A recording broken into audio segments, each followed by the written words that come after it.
चलिए, very good evening everyone. तो जल्दी से सभी को लाइव आइए फटाफट, और एक बार ऑडियो वीडियो चेक करके बताइए क्या ऑडियो वीडियो सब कुछ सही है।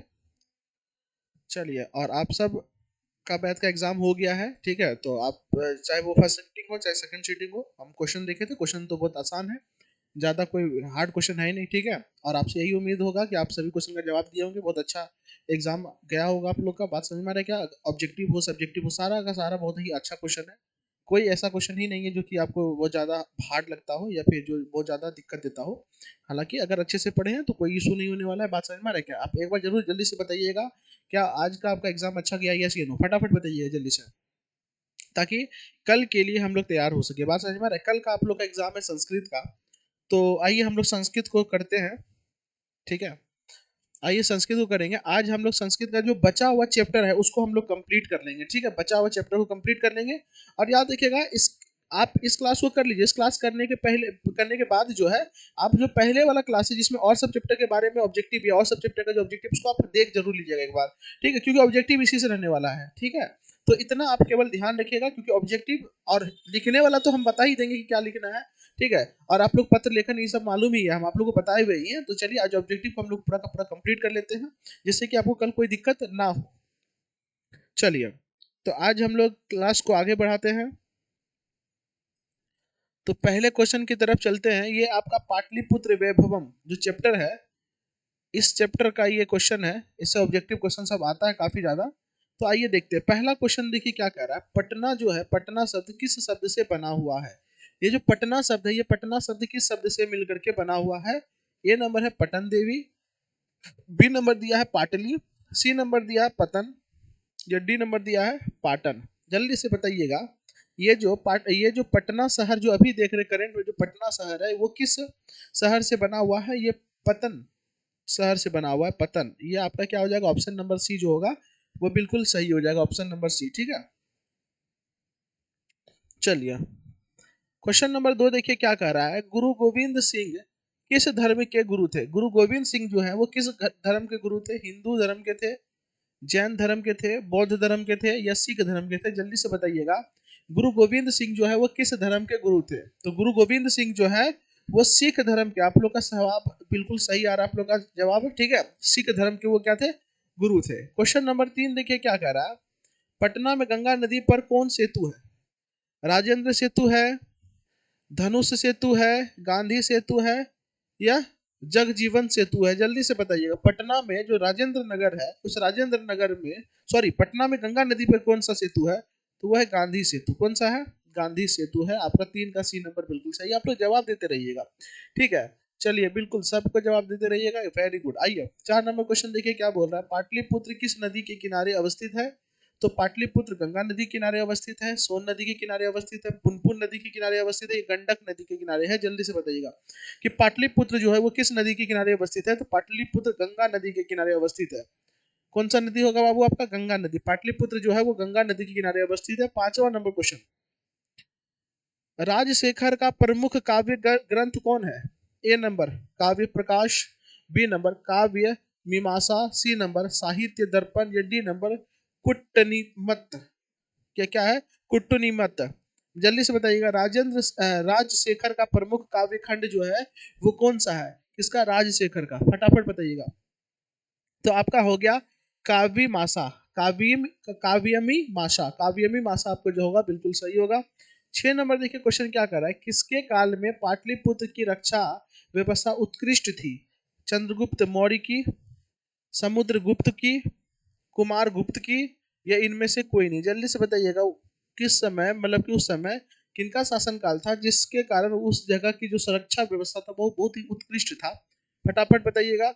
तो ए नंबर आपका सही होगा, चंद्रगुप्त मौर्य की। किसकी थी? तो बाबू चंद्रगुप्त मौर्य आपका बिल्कुल सही जवाब होगा।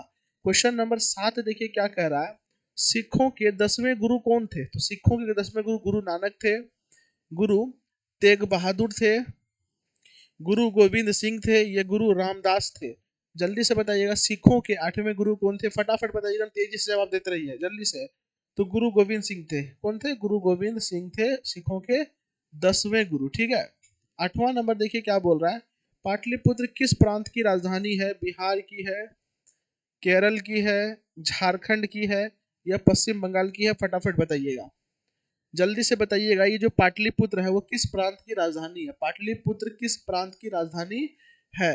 तो पाटलिपुत्र बिहार प्रांत की राजधानी, यानी बिहार की राजधानी क्या है बाबू? आपका पाटलिपुत्र है। बिहार की राजधानी पाटलिपुत्र, बिल्कुल सही होगा।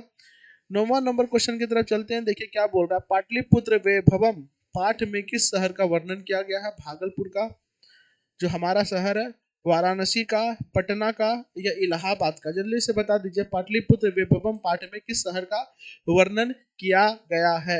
किस शहर का वर्णन किया गया है? तो बाबू आप जानते हैं इसमें पटना शहर का वर्णन किया गया है। सी नंबर आपका बिल्कुल सही है। जवाब सबको देते चलिएगा, ठीक है? सबको जवाब देना। अंकिता, कोमल, सबको जवाब देना बाबू, ठीक है? एकदम सबको जवाब देते रहिए फटाफट। आगे बढ़ते हैं, क्वेश्चन नंबर 10 देखिए क्या बोल रहा है।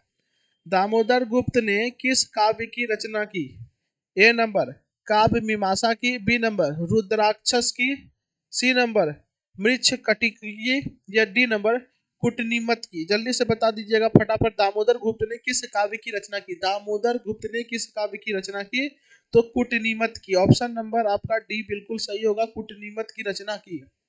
11वां नंबर देखिए क्या बोल रहा है, पटना का इतिहास कितना पुराना है? 200 वर्ष पुराना है, 2000 वर्ष पुराना है, 2500 वर्ष पुराना है, या 25?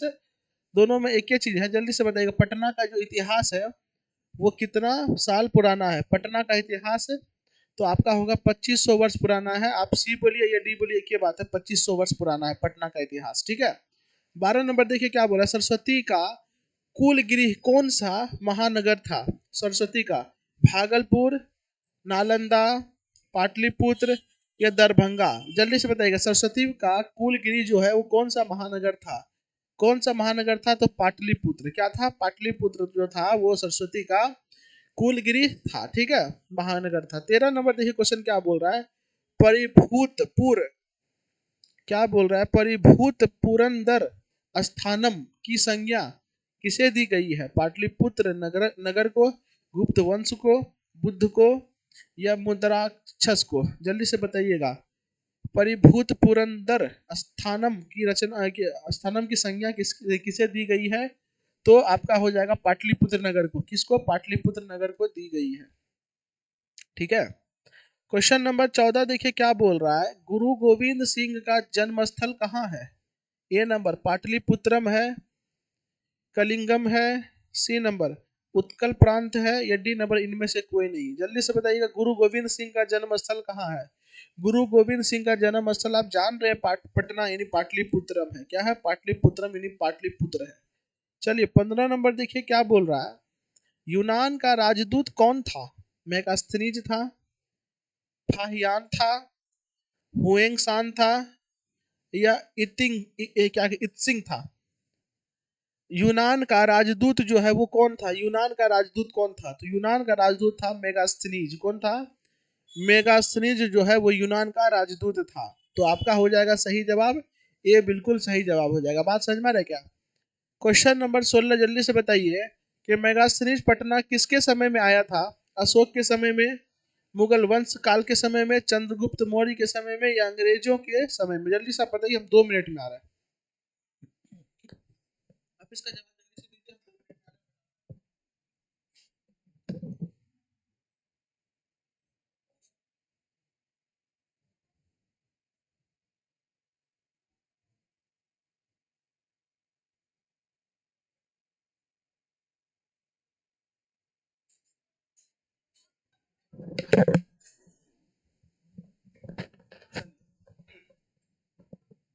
वाह, जवाब आ भी गया। चलिए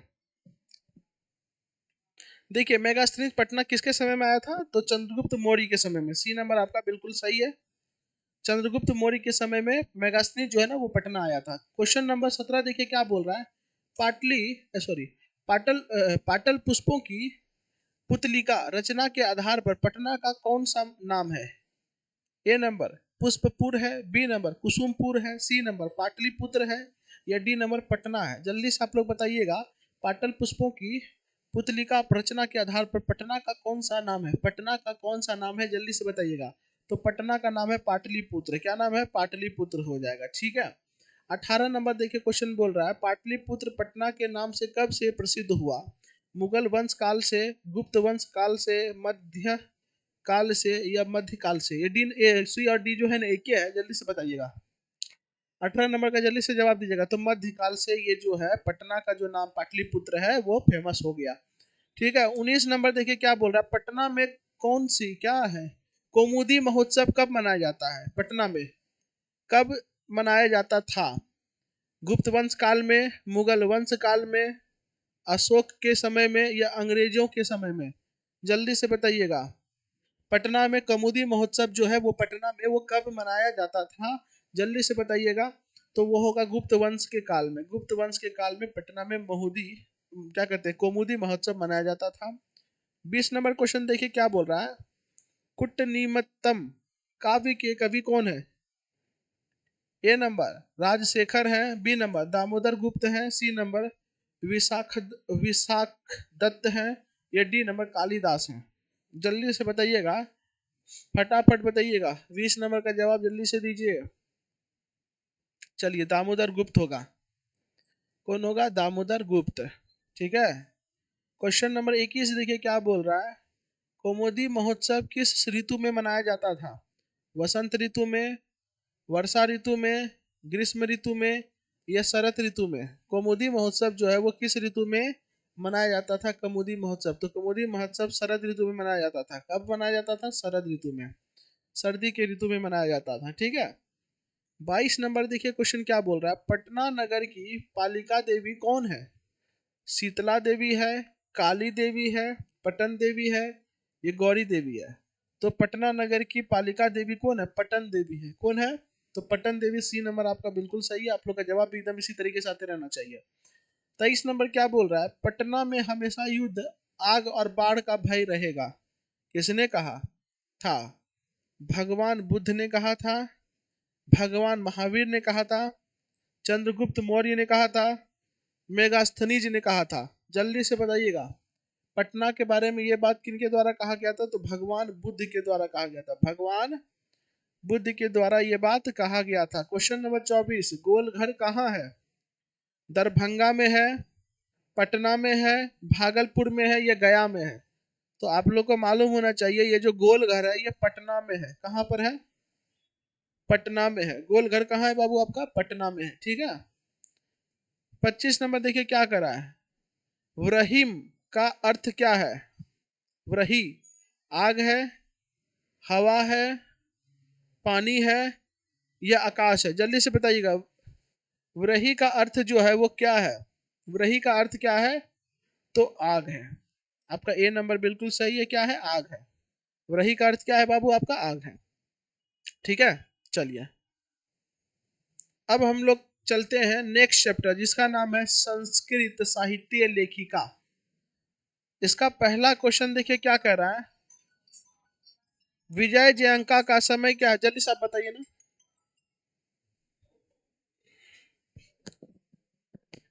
हेलो, वेरी गुड इवनिंग, बोलिए। जी अभी मैं बात नहीं कर सकता, अभी मैं इंगेज हूँ। ठीक। जी okay sir, thank you very much.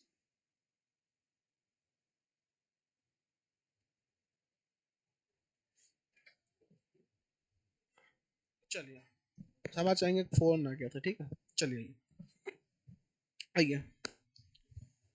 यहाँ पे क्या बोल रहा है विजयांका का समय क्या है? ए नंबर 8वीं सदी है, बी नंबर 7वीं सदी है, सी नंबर 10वीं सदी है या डी नंबर 4थी सदी है? तो ए नंबर आपका बिल्कुल सही होगा। 8वीं सदी है। कौन सी सदी है? 8वीं सदी होगा। आप लोग का जवाब भी आ गया। Very good. चलिए क्वेश्चन नंबर 2 देखिए क्या बोल रहा है दक्षिण भारतीय संस्कृत लेखिका कौन है? ए नंबर शीला भट्टारिका है, बी नंबर रंभ रंभ राम भद्राम्बा है, सी नंबर देव कुमारी का है या डी नंबर सभी है? जल्दी से बताइएगा। दक्षिण भारतीय संस्कृत लेखिका कौन है? दक्षिण भारतीय।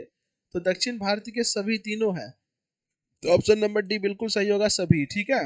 आपका डी नंबर सही होगा। क्वेश्चन नंबर 3 देखिए क्या बोल रहा है समाज की गाड़ी कैसे चलती है?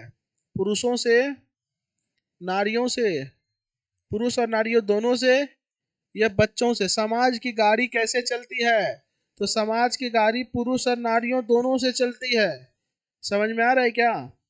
क्वेश्चन नंबर 4, मैत्री मैत्री क्या कौन थी? ए नंबर याज्ञवल्क्य की पुत्री थी, याज्ञवल्क्य की पुत्री थी। बी नंबर पाक शास्त्र विशेषज्ञ थी। डी नंबर याज्ञवल्क्य की शिष्या, या डी नंबर याज्ञवल्क्य की पत्नी। जल्दी से बताइएगा, मैत्री कौन थी? मैत्री जो है वो कौन थी? तो मैत्री थी याज्ञवल्क्य की पत्नी थी। कौन थी? याज्ञवल्क्य की पत्नी। आपका डी नंबर आपका सही होगा। 5वां नंबर देखिए क्या बोल रहा है, लौकिक संस्कृत साहित्य में लगभग कितनी कवयित्रियों के पद मिलते हैं? A number 30, B number 24, C number 400, या डी नंबर 40। फटाफट बता दीजिए, लौकिक संस्कृत साहित्य में लगभग कितने कवयित्रियों के पद मिलते हैं? तो आपका हो जाएगा 40। कितना हो जाएगा? 40। डी नंबर आपका बिल्कुल सही हो जाएगा। डी नंबर आपका बिल्कुल सही जवाब होगा। इसी तरीके से जवाब देते रहिए। आगे देखिए 6 नंबर क्या बोल रहा है, सर्व शुक्ला सरस्वती किसे कहा गया, किसे कहा है? ये किसने कहा है? सॉरी, दंडी ने कहा है, राजशेखर ने कहा है, याज्ञवल्क्य ने कहा है, या डी नंबर विजयांका ने कहा है? विजयांका किसने कहा है सर्व शुक्ला सरस्वती? किसने कहा है?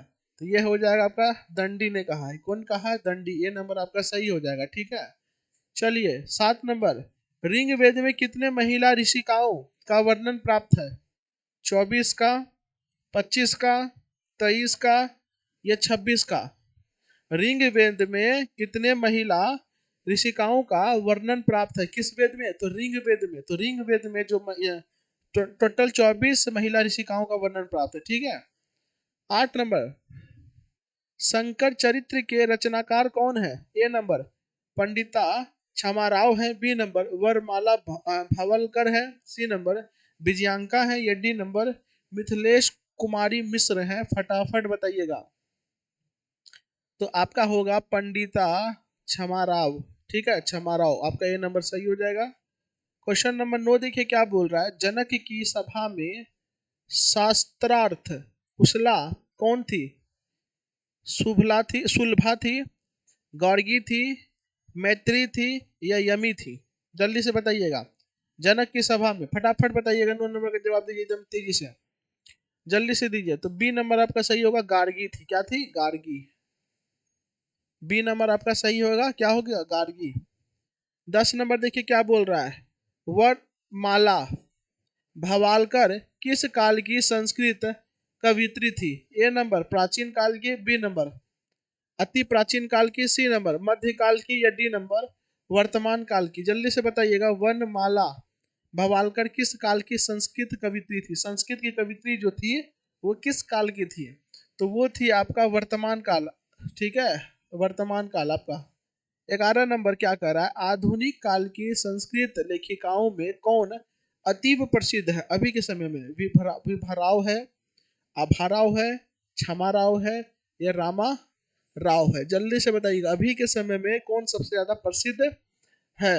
तो अभी के समय में है क्षमा राव। सी नंबर आपका बिल्कुल सही हो जाएगा, क्षमा राव। ठीक है।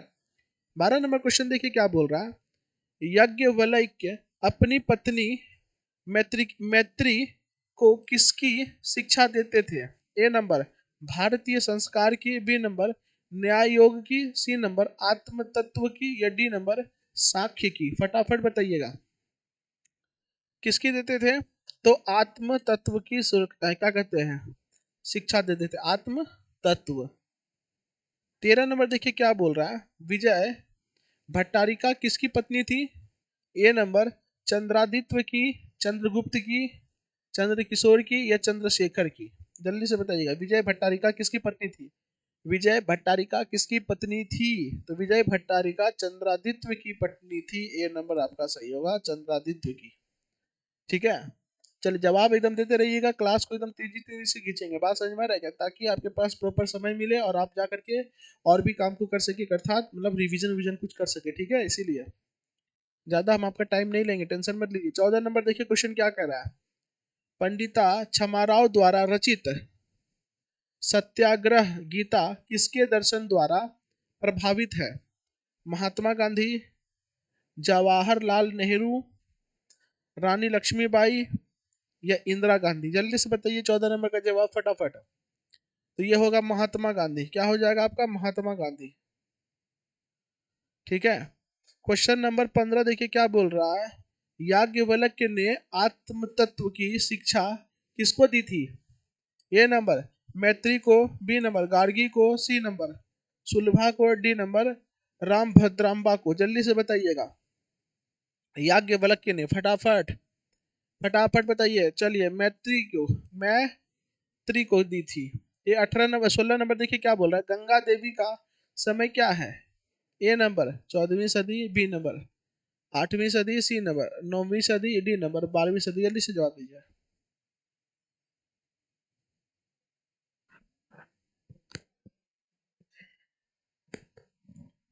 जल्दी से बताइएगा। चलिए, तो गंगा देवी का समय क्या है आपका? ए नंबर 14वीं सदी। ठीक है, आपका ए नंबर आपका सही होगा।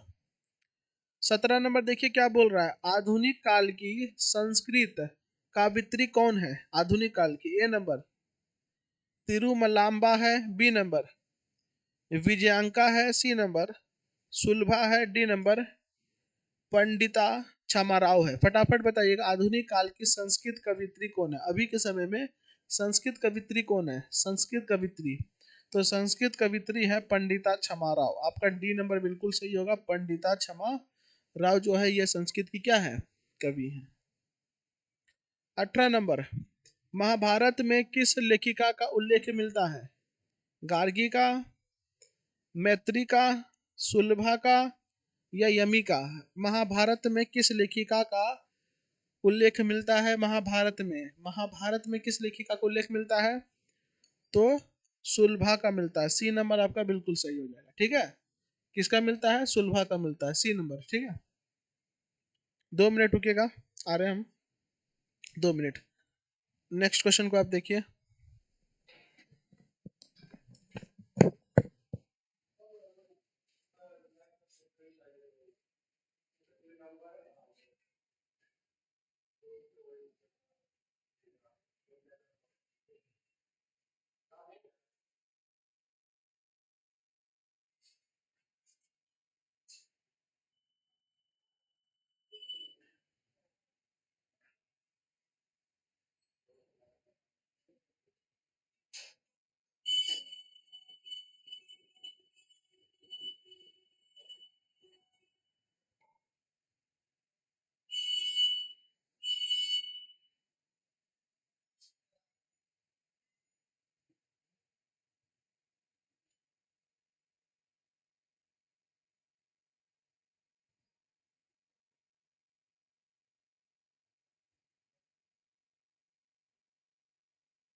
जवाब दीजिए, थोड़ा सा काम आ गया था बाबू। ठीक, आप लोग जवाब दीजिए फटाफट। आइए, चलिए 19 नंबर का जल्दी से जवाब दीजिएगा फटाफट। चलिए देखिए, वर्तमान काल के संस्कृत लेखिका कौन है? तो मिथिलेश कुमार मिश्र। ठीक है, मिथिलेश कुमारी मिश्र आपका बिल्कुल सही होगा, सी नंबर। आगे देखिए, 20 नंबर देखिए क्या कर रहा है।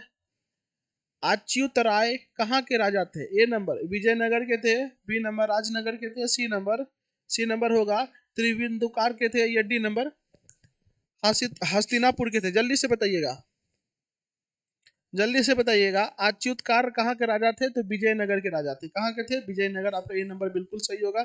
21 नंबर देखिए क्या करा, मधुरा विजयनम किसकी रचना है? ए नंबर तिरुमल्लम तिरुमल्लम्बा की है। सी बी नंबर है क्षमाराव की है। सी नंबर है गण क्या है भाई गणगा गणगा देवी। या डी नंबर है पुष्पा दीक्षित की है। जल्दी से बताइएगा। 21 नंबर का जवाब दीजिए फटाफट। तो आपका सी ए नंबर बिल्कुल सही होगा। ठीक है, सी नंबर। आगे देखिए 22 नंबर क्या बोल रहा है, विशाल संस्कृत साहित्य किसके द्वारा सर्वाधित है? ए नंबर कवियों के द्वारा। बी नंबर शास्त्रकारों के द्वारा। सी नंबर कवियों और शास्त्रकारों दोनों। डी नंबर कलाकारों। विशाल संस्कृत साहित्य किसके द्वारा संबंधित है? विशाल संस्कृत साहित्य तो कवि और शास्त्रकारों दोनों। आपका हो जाएगा सी नंबर। क्या हो जाएगा आपका? सी नंबर हो जाएगा। ठीक है, क्वेश्चन नंबर 23 देखिए क्या बोल रहा है, लौकिक संस्कृत साहित्य की कवित्रियों में प्रथम कल्पा कौन है? ए नंबर शीला भट्टारिका है। बी नंबर देव कुमारी का है। सी नंबर विजयांका है। या डी नंबर राम भद्रम्बा है। जल्दी से बताइएगा फटाफट। 23 नंबर का जवाब दीजिए। C number. आप इतना जितना करवा रहे इसको एकदम याद रखिएगा, एग्जाम में इसी से आएगा। इसको याद रखिएगा, इस बात का ध्यान रखिएगा। इसको नहीं कीजिएगा तो फिर दिक्कत होगा बाबू, संस्कृत में फिर ऑब्जेक्टिव में दिक्कत होगा। 24 नंबर देखिए क्या बोल रहा है, गांधी दर्शन से प्रभावित रचना कौन सी है?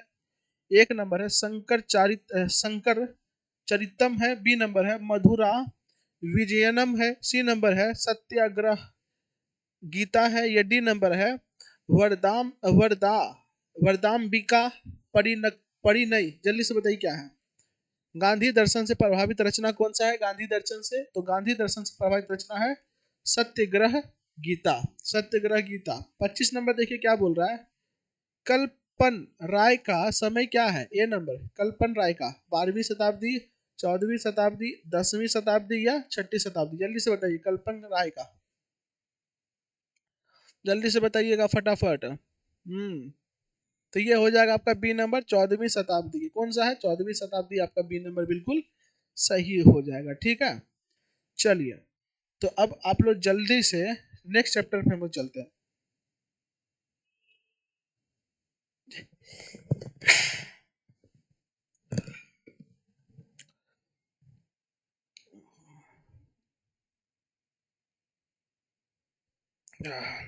क्षमा चाहेंगे, क्या इशू हो गया भाई?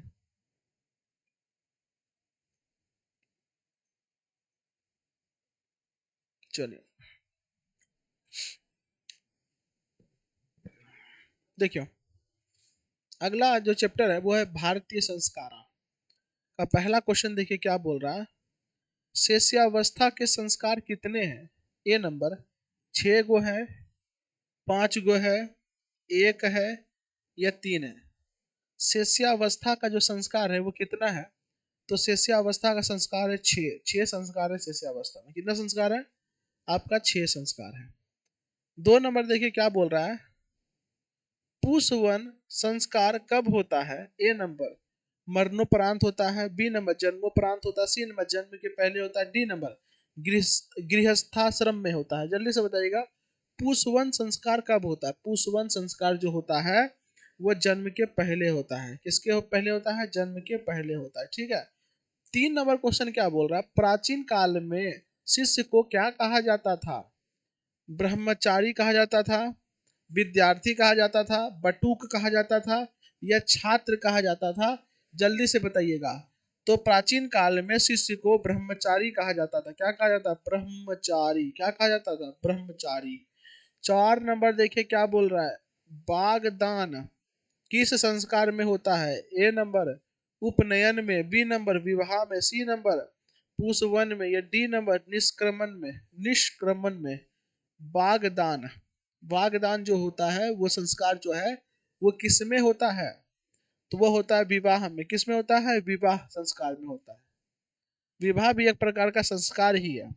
क्वेश्चन नंबर 5वां देखिए क्या बोल रहा है, भारतीय संस्कृति की अद्वितीय विशेषता क्या है? संस्कार है, धर्म है, जाति है या संप्रदाय है। जल्दी से बताइए क्या है। तो आपका हो जाएगा भारतीय संस्कृति की अद्वितीय विशेषता जो है वो संस्कार है। छठा नंबर देखिए क्वेश्चन क्या बोल रहा है, सप्तपदी कर्मकांड किस संस्कार में होता है? ए नंबर शैक्षणिक में होता है, बी नंबर विवाह में होता है, सी नंबर उपनयन में होता है, या डी नंबर जन्म पूर्व में होता है। जल्दी से बताइएगा। तो आपका हो जाएगा विवाह में होता है। सप्तपदी कर्मकांड जो होता है वो कहाँ होता है? विवाह में होता है। सातवां नंबर देखिए क्या बोल रहा है, भारतीय संस्कृति में कितने संस्कार होते हैं? 12, 14, 16 या 11? भारतीय संस्कृति में कितने संस्कार होते हैं? तो 16 संस्कार का प्रावधान है भारतीय संस्कृति में। भारतीय संस्कृति में 16 संस्कार का क्या है? प्रावधान है। आठवां नंबर देखिए क्या बोल रहा है, गोदान की संस्कार का मुख्य कर्म है? विवाह का है, केशांत का है, क्या कहते हैं अक्षरारंभ का है, या अत्योष्ठी का है? गोदान जो है, गोदान, ये गोदान किस संस्कार का, गोदान जो है वो किस संस्कार का मुख्य कर्म है? जल्दी से बताइए 8 नंबर का फटाफट। चलिए केशांत का है। किसका है? केशांत। आपका बी नंबर आपका बिल्कुल सही हो जाएगा। गोदान जो है वो केशांत का हो जाएगा। क्वेश्चन नंबर 9 देखिए क्या कह रहा है, चरित्र का निर्माण किससे होता है? ए नंबर संस्कारों से होता है, बी नंबर, आपको दिख रहा है, अच्छा हम ही आ गए इधर हो जाते हैं। चलिए वेर भावना से होता है, सी नंबर अशांति से होता है, या डी नंबर इनमें से कोई नहीं? जल्दी से बताइएगा। चरित्र का निर्माण किससे होता है? तो चरित्र का निर्माण संस्कार से होता है। किससे होता है? संस्कार से होता है। चरित्र का निर्माण संस्कार से होता है, ठीक है ना। चलिए आगे बढ़ जाते हैं। क्वेश्चन नंबर 10 देखिए क्या बोल रहा है, अंत्योष्ठी संस्कार कब होता है? ए नंबर मरने के बाद, जन्म के पहले, शिक्षा प्राप्त करते समय, या विवाह के पहले? अंत्योष्ठी जो संस्कार है ये कब होता है? तो अंत्योष्ठी संस्कार होता है मरने के, गुड। क्वेश्चन नंबर 11 देखिए क्या कर रहा है, पानी ग्रहण किस संस्कार में होता है? शैक्षणिक संस्कार में, शैशव संस्कार में, विवाह संस्कार में, या जन्म पूर्व संस्कार में? पानी ग्रहण किस संस्कार में होता है? पानी ग्रहण विवाह संस्कार में होता है। किस संस्कार में? विवाह संस्कार में। 12 नंबर देखिए क्या बोल रहा है, साहित्य ग्रंथों में केशांत संस्कार का नामांतर क्या है? उपनयन है, समावर्तन है, वेदारंभ है, या गोदान है? चलिए तो वो होगा समावर्तन। क्या होगा? बी नंबर हो जाएगा आपका, समावर्तन है, ठीक है। 13 नंबर क्वेश्चन देखिए क्या बोल रहा है, अंतिम शिक्षा संस्कार का नाम क्या है? उपनयन, क्या कहते हैं समावर्तनम, बी सी नंबर अक्षरारंभ, या डी नंबर वेदारंभ? जल्दी से बताइएगा। अंतिम शिक्षा संस्कार का नाम क्या है? अंतिम, लास्ट में, तो सबसे ज्यादा लास्ट में है समावर्तनम। समावर्तनम बी नंबर आपका बिल्कुल सही होगा, समावर्तनम। 14 नंबर देखिए क्या बोल रहा है, विवाह संस्कार के अंतर्गत क्या नहीं आता है? गोदान नहीं आता है, वागदान नहीं आता है, सिंदूर दान नहीं आता है, या कन्यादान नहीं आता? विवाह संस्कार के अंतर्गत क्या नहीं आता है? विवाह संस्कार के अंतर्गत क्या नहीं आता है? तो गोदान नहीं आता है। गोदान जो है वो विवाह संस्कार के अंतर्गत नहीं आता है। 15वां नंबर देखिए क्या करा, प्राचीन संस्कृति की पहचान किससे होती है? धर्मों से, संस्कारों से, कर्मों से, या धन से? प्राचीन संस्कृति की पहचान किससे होती है? तो प्राचीन संस्कृति की पहचान जो है वो संस्कारों से होती है। किससे होती है? संस्कारों से होती है, ठीक है। चलिए क्वेश्चन नंबर 16 देखिए क्या कर रहा है, सीम नतो नयन किस प्रकार का संस्कार है? ए नंबर जन्म पूर्व संस्कार है, बी नंबर शैशव संस्कार है, सी नंबर शैक्षणिक संस्कार है, या डी नंबर इनमें से कोई नहीं? जल्दी से आप लोग बताइएगा। 16 नंबर का जवाब दीजिए। चलिए तो ए नंबर आपका होगा जन्म पूर्व संस्कार है। 17 नंबर जन्म पूर्व संस्कार कितने हैं? षष्ठ, पष्ठ, ये हो गया पंच होगा, शायद उपंच होगा, एक या त्रय? जल्दी से बताइएगा, जन्म पूर्व संस्कार कितने हैं? तो जन्म पूर्व संस्कार है त्रय। त्रय का मतलब 3 होता है, ठीक है। 18 नंबर समावर्तन संस्कार का उद्देश्य क्या है? ए नंबर, गुरु गृह से गृहस्थ जीवन में प्रवेश करना। बी नंबर, वेदारंभ करना। सी नंबर, गुरु के पास जाना। या डी नंबर, शिक्षावसान। समावर्तन संस्कार का उद्देश्य क्या है? तो समावर्तन शिक्षा का उद्देश्य है गुरु गृह से गृहस्थ जीवन में प्रवेश करना। क्या कहते हैं, गुरु गृह से गृहस्थ जीवन में क्या करना? प्रवेश करना जो है, ये इसका मुख्य उद्देश्य है। 19 नंबर क्वेश्चन क्या बोल रहा है? किस संस्कार के साथ लोग वास्तविक गृहस्थ जीवन में प्रवेश करते हैं? उपनयन, विवाह, केशांत या गोदान। जल्दी से बताइएगा, किस संस्कार के साथ लोग वास्तविक गृहस्थ जीवन में प्रवेश करते हैं? किस संस्कार के बाद? तो ये हो जाएगा आपका विवाह संस्कार के बाद लोग गृहस्थ जीवन में क्या करता है? प्रवेश करता है, विवाह। तो आप लोग भी विवाह के बाद गृहस्थ जीवन में क्या हो जाइएगा? प्रवेश कर जाइएगा। बात समझ में आ रहा है? तो आगे बढ़ जाते हैं। क्वेश्चन नंबर 20 देखिए क्या बोल रहा है। गर्भाधान संस्कार का प्रयोजन क्या है? गर्भ की रक्षा, गर्भस्थ शिशु में संस्कारोपण। सी नंबर, गर्भवती की रक्षा। या डी नंबर, इनमें से सभी। गर्भाधान संस्कार जो होता है उसका मुख्य उद्देश्य जो है वो क्या है? मुख्य उद्देश्य क्या है? गर्भ की रक्षा। अगर कोई महिला गर्भ धारण करती है तो गर्भाधान संस्कार किया जाता है ताकि उसके गर्भ में रह रहे बच्चे का रक्षा हो सके। 21 नंबर देखिए क्या बोल रहा है। सीम नतो नयन संस्कार का प्रयोजन क्या है? सीम नतो नयन संस्कार का प्रयोजन क्या है? भाई ये तो ऑप्शन है। बी नंबर, गर्भवती की प्रसन्नता, गर्भ रक्षा या गर्भ धारण। जल्दी से बताइएगा, फटाफट बताइए क्या है?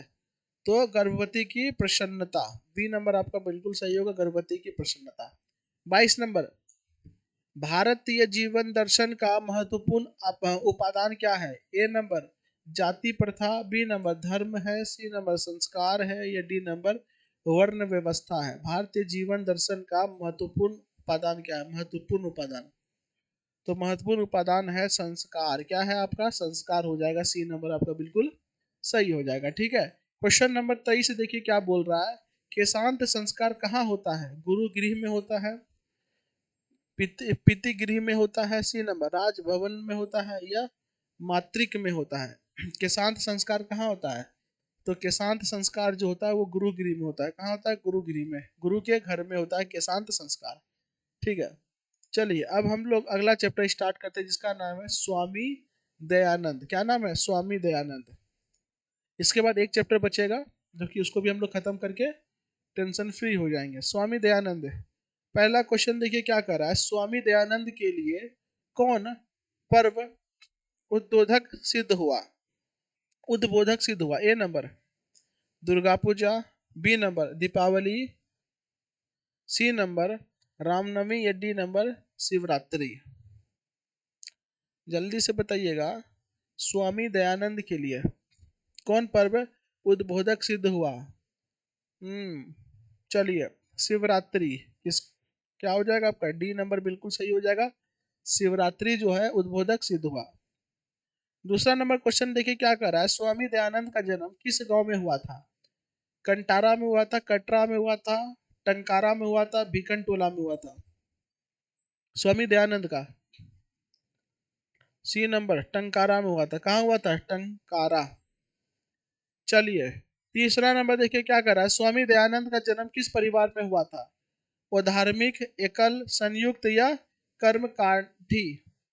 जल्दी से बताइएगा, स्वामी विवेकानंद का जो जन्म है वो किस परिवार में हुआ था? तो कर्मकांडी परिवार में हुआ था। 3 का डी नंबर, कर्मकांडी। कर्मकांडी, डी नंबर आपका सही होगा। चौथा नंबर देखिए क्या बोल रहा है। डीएवी विद्यालय की स्थापना किसने की? स्वामी विरजानंद ने। बी नंबर, स्वामी विवेकानंद ने। डी नंबर, राजा राम मोहन रॉय ने। या डी नंबर, स्वामी दयानंद के अनुयायियों ने। डीएवी जो विद्यालय, डीएवी जो स्कूल है उसकी स्थापना किनके द्वारा किया गया था? तो उनके उनकी स्थापना स्वामी दयानंद के अनुयायियों के द्वारा, चेरा चपटा जो होता है उनके द्वारा किया गया था। बात समझ में आ रही है क्या? पांचवा नंबर देखिए क्या कर रहा है। स्वामी दयानंद का परिवार किसका उपासक था? विष्णु का, शक्ति का, शिव का या सगुन का? जल्दी से बताइएगा। अभी बताए थे शिव का। किसका? शिव का उपासक था। छठा नंबर देखिए क्या कह रहा है, स्वामी दयानंद ने किस संस्था की स्थापना की? धर्म समाज की, बहुजन समाज की, आर्य समाज की या गिरिजन समाज की? स्वामी दयानंद ने किस समाज की स्थापना की? स्वामी दयानंद ने, तो स्वामी दयानंद ने आर्य समाज की स्थापना की। आर्य समाज के संस्थापक कौन है? स्वामी दयानंद सरस्वती जी है, स्वामी दयानंद जी हैं। ठीक है। सातवां नंबर क्या बोल रहा है, स्वामी दयानंद के बचपन का नाम क्या था? दया शंकर था, मूल शंकर था, गौरी शंकर था या प्रमोद शंकर था? दयानंद के बचपन का नाम क्या था? तो मूल शंकर था। बी नंबर आपका बिल्कुल सही हो जाएगा, मूल शंकर। क्या हो जाएगा? मूल शंकर। बी नंबर आपका बिल्कुल सही हो जाएगा। क्या था? मूल शंकर नाम था, मूल शंकर। ठीक है। चलिए, आठवां नंबर देखिए क्या बोल रहा है, स्वामी दयानंद की शिक्षा की शुरुआत किस भाषा माध्यम से हुआ था? स्वामी दयानंद की, A number Sanskrit, B number Hindi, C number Urdu या डी नंबर इनमें से कोई नहीं? जल्दी से बताइएगा। शुरुआत जो है ना किस भाषा के माध्यम से हुई थी? स्वामी दयानंद जी के बारे में बताना है। चलिए, सरस्वती क्या कहते हैं, संस्कृत की। स्वामी दयानंद जी की शिक्षा की शुरुआत संस्कृत से हुई थी। नौवां नंबर देखिए क्या कर रहा है, स्वामी दयानंद कौन थे? ए नंबर शिक्षाविद थे, बी नंबर समाजोद्वारक थे, समाजोद्वारक थे, सी नंबर धर्मोपोषक थे या डी नंबर राजनीतिज्ञ थे? जल्दी से बताइएगा, स्वामी दयानंद कौन थे? स्वामी दयानंद जो है वो समाजोद्वारक थे। बी नंबर आपका सही होगा। जवाब देते रहिए, ठीक है, बहुत कम जवाब आ रहा है, ऐसे काम नहीं चलेगा, जवाब देते रहिएगा। 10वां नंबर देखिए क्या कर रहा है, आर्य समाज संस्था के संस्थापक कौन थे? जल्दी से बताइएगा।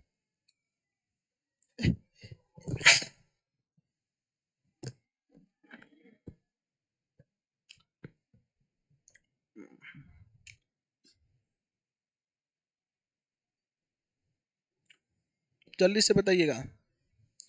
आर्य समाज के संस्थापक थे दयानंद। ठीक है। हाँ, हमको लेते खुला हुआ ही होगा, देख लो। चलिए देखिए, आगे देखिए, क्वेश्चन नंबर 11 देखिए क्या करा है, स्वामी दयानंद ने किस नगर में आर्य समाज की स्थापना की? कोलकाता में, मुंबई में, पटना में या चेन्नई में? जल्दी से बताइएगा, स्वामी दयानंद ने किस नगर में आर्य समाज की स्थापना की? स्वामी दयानंद ने, जल्दी से बताइएगा। तो मुंबई में। कहाँ किए थे? तो मुंबई में किए थे। बी नंबर आपका सही हो जाएगा। क्वेश्चन नंबर 12 देखिए क्या कह रहा है, स्वामी दयानंद का जन्म कब हुआ? 1822 में, 1824 में, 1826 में या 1828 में? स्वामी दयानंद का जन्म जो है वो कब हुआ था? तो स्वामी दयानंद का जन्म जो है 1824 में हुआ था। 13 नंबर क्वेश्चन देखिए क्या कर रहा है, गुजरात प्रदेश स्थित टंकारा ग्राम किसका जन्म स्थल है? टंकारा, तो स्वामी दयानंद जी का है। ठीक है, स्वामी दयानंद जी का क्या है? जन्म स्थल है। कहाँ है? तो टंकारा, नाम है टंकारा। 14 नंबर, स्वामी दयानंद का जन्म किस राज्य में हुआ था? बिहार में, उत्तर प्रदेश में, गुजरात में या महाराष्ट्र में? जल्दी से बताइएगा कहाँ हुआ था? तो स्वामी दयानंद का जन्म हुआ था गुजरात में। कहाँ हुआ था? गुजरात में हुआ था। 15 नंबर देखिए क्या करा, रात्रि जागरण छोड़कर मूल शंकर कहाँ गए? घर गए, गुरु के खोज में गए, मंदिर गए या विद्यालय गए? रात में जो जागरण होता है उसको छोड़ के कहाँ गए मूल शंकर? मूल शंकर बोले तो दयानंद सरस्वती क्या कहते हैं, दयानंद जी। ठीक है, तो घर गए। कहाँ गए? घर। 16 नंबर देखिए क्या करा है, स्वामी दयानंद घर छोड़कर घूमते हुए कहाँ पहुंच गए? काशी, मथुरा, प्रयाग या हरिद्वार? जल्दी से बताइएगा। घूमते हुए कहाँ पहुंच गए? तो वो मथुरा पहुंच गए। कहाँ पहुंच गए? मथुरा। ये यूपीए में है मथुरा। 17 नंबर, डीएवी विद्यालय की स्थापना कब हुई? 1880, 1983, 1883 या 1875? डीएवी जो विद्यालय है, डीएवी जो स्कूल है, उसकी स्थापना जो है वो कब हुआ? तो डीएवी की स्थापना 1883 ईस्वी में हुआ। सी नंबर आपका सही हो जाएगा। 18 नंबर देखिए क्या कर रहा है, स्वामी दयानंद के गुरु कौन थे? रामकृष्ण परमहंस थे, धर्मानंद थे, विरजानंद थे, ये गिरिजानंद थे। जल्दी से बताइएगा, स्वामी दयानंद के गुरु कौन थे? स्वामी दयानंद के गुरु, चलिए, स्वामी दयानंद के गुरु जो थे विरजानंद थे। कौन थे? विरजानंद। सी नंबर आपका बिल्कुल सही हो जाएगा। 19 नंबर जल्दी से बताइएगा, सत्यार्थ प्रकाश के लेखक कौन है? विवेकानंद है, स्वामी दयानंद है, स्वामी बिरजानंद है, या रामकृष्ण परमहंस है? सत्यार्थ प्रकाश के लेखक कौन है? सत्यार्थ प्रकाश के लेखक, तो सत्यार्थ प्रकाश के लेखक जो है वो स्वामी दयानंद जी खुद है। समझ में आ गया? चलिए आइए नया चैप्टर शुरू करते हैं, विश्व शांति। क्या चैप्टर है? विश्व शांति। चलिए, तैयार हैं आप लोग? Very good. आइए, शांति किससे स्थापित होती है? अपकार से, परोपकार से, स्वार्थ से, या क्रोध से? शांति किससे स्थापित होती है? तो शांति होती है परोपकार से। किससे? परोपकार से शांति स्थापित होती है। क्वेश्चन नंबर 2 देखिए क्या कह रहा है, सारा संसार अपना परिवार किसके लिए है? ए नंबर, संकुचित हृदय के लिए है, भिखारी के लिए है, उदार चरित्र व्यक्ति के लिए है, या राजा के लिए? संसार जो है, सारा संसार अपना परिवार, ये कैसे व्यक्तियों के लिए है? तो अपना परिवार जो है ना, संसार को माना, ये उदार चरित्र व्यक्ति। उदार चरित्र का मतलब होता है ऐसे व्यक्ति जिसकी जितनी क्षमता नहीं हो लेकिन उससे ज्यादा ही कुछ कर दे, ऐसे व्यक्ति को उदार व्यक्ति कहा जाता है, दिल के खुला साफ व्यक्ति कहा जाता है। 3 नंबर देखिए क्या बोल रहा है, अपने और पराई की गणना कौन करता है? विशाल हृदय वाला करता है, संकुचित हृदय वाला करता है, दुर्जन करता है, या सज्जन करता है? अपने और पराई की गणना कौन करता है? तो अपने और पराई की गणना संकुचित हृदय वाला, छोटा दिल वाला व्यक्ति करता है। ठीक है, संकुचित संकुचित हृदय वाला आपका सही होगा। चौथा नंबर देखिए क्या करा, शत्रुता कौन बढ़ाता है? ए नंबर, स्वार्थ, बी नंबर, परमार्थ, सी नंबर, परोपकार, या डी नंबर, अहिंसा? शत्रुता जो है वो कौन बढ़ाता है? शत्रुता कौन बढ़ाता है? तो स्वार्थ शत्रुता बढ़ाता है। स्वार्थ क्या होगा आपका? स्वार्थ बिल्कुल सही हो जाएगा। 5वां नंबर देखिए क्या बोल रहा है, अवेर, करुणा और मैत्री भाव से किसकी उन्नति होती है? और शांति की, शांति की, उपद्रव की, या स्थिरता की? किसे? अवेर, करुणा और मैत्री भाव से। तो अरुण, करुणा और मैत्री भाव से शांति की उत्पत्ति होती है। किसकी? शांति की उत्पत्ति होती है। बी नंबर आपका बिल्कुल सही जवाब होगा 5 का, बी नंबर। ठीक है। 6 नंबर, दुख का विषय क्या है? शांति है, वो शांति है, हिंसा है, या आतंकवाद है? दुख का विषय क्या है? दुख का विषय क्या है? तो दुख का विषय है ओ शांति। क्या है? ओ शांति है। दुख का विषय है ओ शांति। क्वेश्चन नंबर 7 देखिए क्या कर रहा है, क्या कहते हैं, ईर्ष्या और असहिष्णुता किसको उत्पन्न करते हैं? शांति को, ओ शांति को, सुख समृद्धि को, या प्रेम को? तो इसमें कोई शक नहीं है, ईर्ष्या जो है और असहिष्णुता जो है वो आपका, वो शांति को उत्पन्न करता है, मन अशांत हो जाता है। 8 नंबर, बैर से बैर का समन क्या है? संभव है, बैर से बैर का, असंभव है, नामभव है, या सांभव है? बैर से बैर का समन वो जो है ये क्या है? जल्दी से बताइए। बैर से बैर का समन जो है वो असंभव है। क्या है? असंभव है। ठीक है। 9वां नंबर देखिए क्या कह रहा है, वस्तुतः इस समय संसार किस महासागर के कुलम मध्य स्थित दिख रहा है? प्रशांत महासागर, हिंद महासागर, या अशांति महासागर, या अटलांटिक महासागर? जल्दी से बताइए किस महासागर के कुलमबंध दिख रहा है? तो वो होगा अशांति। अशांति एक ऐसी महासागर है जिसमें सब लोग गोता लगा रहा है। 10वां नंबर देखिए क्या कर रहा है, वेरेन वेरस्य समनम असंभवम, यह किसकी उक्ति है? महात्मा बुद्ध की है, भगवान महावीर की है, चंद्रगुप्त की है, या कर्ण की है? ये जो उक्ति है, ये उक्ति किसकी है? ये उक्ति जो है ना महात्मा बुद्ध की है। ये उक्ति किसकी है? महात्मा बुद्ध की है। ठीक है ना। आगे बढ़ते हैं। क्वेश्चन नंबर 11 देखिए क्या कर रहा है, एक देश दूसरे देश को क्या देखकर जलता है? अपकर्ष, उत्कर्ष, आकर्ष, या पराकर्ष? एक देश दूसरे देश के उत्कर्ष को देख के जलता है। किसको? उत्कर्ष को। बी नंबर आपका बिल्कुल सही होगा। एक देश जो है वो दूसरे देश के उत्कर्ष को देख कर जलता है। 12 नंबर देखिए क्या कर रहा है। वास्तव में वो शांति के कितने कारण हैं? 2 कारण हैं, 3 कारण है, 1 कारण है, या 4 कारण है? वो शांति के कितने कारण हैं? वो शांति के 2 कारण है। कितने कारण है? 2 कारण है। वो शांति के निवारण का उपाय किस पाठ में वर्णित है? वो शांति के निवारण का जो उपाय है वो किस पाठ में वर्णित है? तो विश्व शांति पाठ में वर्णित है। किस में है? विश्व शांति पाठ में वर्णित है। चलिए, पर पिंडन से क्या होता है? आत्मनाश होता है, आत्मसम्मान, आत्मोत्ति होता है, या आत्मद्वार होता है? फटाफट बताइएगा। पर पिंडन से आत्मनाश होता है। क्या होता है? आत्मा का नाश होता है। ठीक है, चलिए।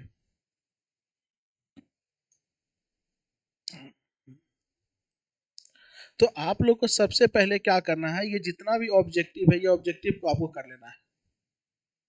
ठीक है, ये ऑब्जेक्टिव को आपको अब कर लेना है। ठीक है, टोटल आपको 100 ऑब्जेक्टिव आपको दिया रहेगा। जिसमें 100 ऑब्जेक्टिव जो है ना आपको दिया रहेगा, जिसमें केवल आपको 50 ऑब्जेक्टिव ही बनानी है। बात समझ में? तो आपको आराम से, थोड़ा सा शांति चाहिए एग्जाम में।